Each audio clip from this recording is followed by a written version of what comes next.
Hi guys, another day, another vlog. For today's video ay galing kami namili ng mga items na wala, lalo na yung mga panakot. May mga non-food items din ako nabili kahit dito lang kami sa loob ng bahay guys. Thankful pa rin ako kasi tinatangkilik pa rin yung mga tinda natin. Ang dami pa rin pumupunta dito, kaya sabi ko siguro yung mga nagpaparenovate alam na alam nila yung mga expenses sa ganitong ginagawa, or pag nagpaparenovate, hindi kung may specific ka na amount na yan yung mga gastos mo, pero kulang pala talaga kasi may mga maidadagdag and then may mga additional expenses pa na mga kaganap. Tulad ngayon, hindi ko inasahan na pati yung mga electricity doon ay masasali kasi yung mga doon sa tindahan kasi is mga wire or mga saksak na yung nandun, mga extension wire, yun lang yung nandun talaga sa tindahan. Kasi nga, yung tindahan namin guys, hindi naman siya pang malakasan, hindi naman yun bonggang tindahan yung ginawa namin yung ginawa namin ay tindahan lang, yung mga ordinary yung tindahan lang. So, usually, pag mga ganyang tindahan ay yung mga ilaw dyan, lalo na pag kayo lang yung gumagawa, ay mga extension lang talaga. So, ngayon, kasi nag-request yung Panday, nag-ask naman siya sa akin ng permission or kung gusto ko bang maglagay ng breaker doon. Kasi nga, syempre, ang daming ref doon sa tindahan namin guys. 3 ref, and then yung washing machine doon din nakasaksa kasi malapit yung washing machine namin sa tindahan. Doon lang sa likod ng tindahan namin yung washing. Kaya, yun. So, mabibigat yung nandun sa tindahan. And then, nag-worry din siya kasi nga 3 rep, mabibigat yung mga freezer, diba? And then, may mga ceiling fan na 2 ceiling fan, 3 ilaw. Kaya, sabi niya, kailangan niya talaga ng breaker dito kasi pag tindahan, delikado, ganyan. Kaya sabi ko, sige na lang. And then, yun, kahapon, day 1 kahapon, so, pinuntahan niya yung electricity kasi hindi alam niya kung paano ng electricity, pero hindi niya pinapursige kasi one time daw na na siya na kurentihan, kaya ni-stop niya na yung pag ng electricity. And then kahapon pumunta yung ng ilaw dito or ayos dyan ng ilaw sa tindahan. So pinalista ko yung kailangan, malaki-laki din guys. Umabot siya ng 3,189. Pagpaingin ko sa sabi ko, kaunti lang yung 5,000 dito sa electricity lang. And then 2,000 yung charge o yung hingin niya kasi mahal daw pag electricity. Kasi nga, iwan ko, matrabaho siguro, ganyan, delikado, yan. Kaya 3,1 yung expenses, and then may mga additional expenses pa yan, diba? Kasi may mga ipapabili pa yan.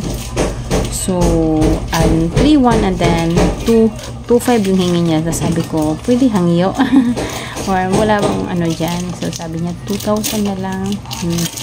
Sabi ko sa isip ko, sige na lang, para matapos na din yan. Kasi, sabi ko, ipakyaw mo na yan. Sige, 2,000 na lang para mabilisan kaysa yung electricity na yun or yung magtatrabaho din dyan na tao ay busy din siya. Pupuntahan niya lang yan dyan para lang kasi may mga ginagawa din siya. Basta busy yung mga tao dito. Mga Panday, mga busy kasi ang daming construction ngayon dito sa lugar namin. Yung mga Panday ay busy talaga. And then, makit yung dibdib ko pagkat nakita ko yung mga lista. Sumakit, sabi ko na lang, rampo na lang ko. Ganyan talaga magpagawa.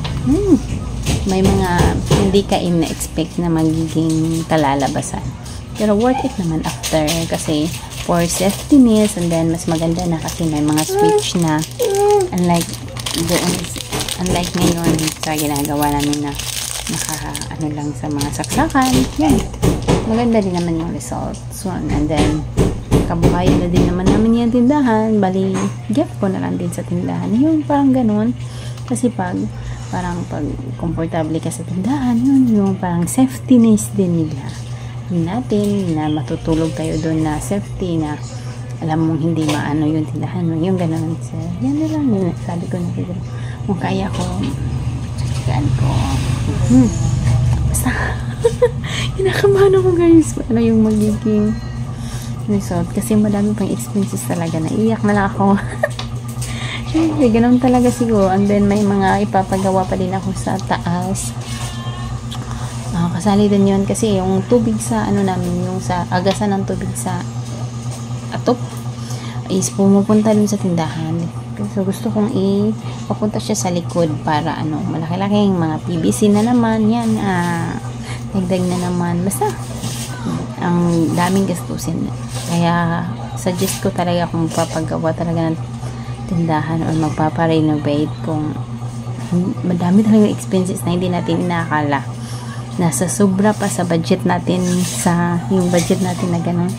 Kasi yung budget ko lang dyan ay, sabi ko, aabot yan ng mga 20 or 25. Pero sumobra. Kaya sabi ko, mamumulobi talaga pag nagpaparenovate. Kaya kung magpaparenovate ko ng tindahan, yung gawin na lang ng best talaga. Or may pera talaga. Kasi, Ginoo ko Lord. Yeah, kahit nagpaparenovate kami doon, nagtitinda pa rin kami dito. As in, kaya sabi ko na din sa sarili ko na napaka-thankful pa din natin kasi kahit may trabaho doon, dito naman may mga pumapasok pa rin. Kaya salamat Lord. Salamat talaga. So, dito na lang. Thank you so much. Update ko rin kayo mamaya pag natapos na yung panday doon. Day 2 niya ngayon.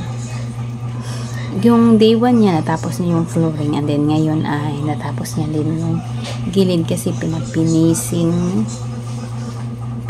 yung gilid, and then yung gilid din is diba libak-libak yun or mga ano-ano lang, mga sumpay-sumpay. So yun, kinuha niya lahat yun, malaking gawain din yun kinuha niya lahat and then ginawa niya maganda. So yun, thank you. So, gabi na pala guys, at 7 PM na nakauwi yung panday kasi tinapos niya talagang ilagay yung metal paring, tawag dyan, para sa alcoba. Kasi bukas ay papunta dito or mag-i-install na yung electricity or yung maglalagay ng mga ilaw, yun. Iba naman kasi yun. So, pupunta siya tomorrow lang kasi yung bakante niya. Kaya yan, tinapos niya muna para pagpunta niya dito, diretso na install para mas mabilis na yung galaw. Nakakatuwa kasi malaki talaga yung improvement ng store pag may pera talaga. Kaso paubos na yung pera natin guys. Oh my God, kinakabahan na ako kasi baka na naman yung i-request nila. Pero syempre nakakatuwa din kasi para din naman yan sa store natin, para mas maganda siyang tingnan. Kasi tingnan niyo naman ang improvement niya, lalo na dyan sa gilid. Okay, papakita ko yung before and after. Ito yung before niya, bago ko binaklas yan lahat dyan sa gilid. And then, ito naman yung after niya na